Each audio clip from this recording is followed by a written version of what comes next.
Hey y'all, here's the sunflower pawpaw.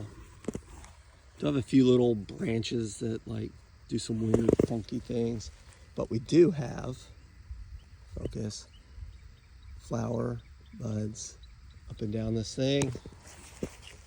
So hopefully we'll get some fruit this year, which would be nice. It's looking real good. It's getting pretty tall. It's probably maybe 4.5 feet tall, which is super nice. Super happy with this tree. It's grown very quickly since I put it in the ground. Happy with it. No complaints here. Hopefully it'll have other pawpaw flowers to cross-pollinate with.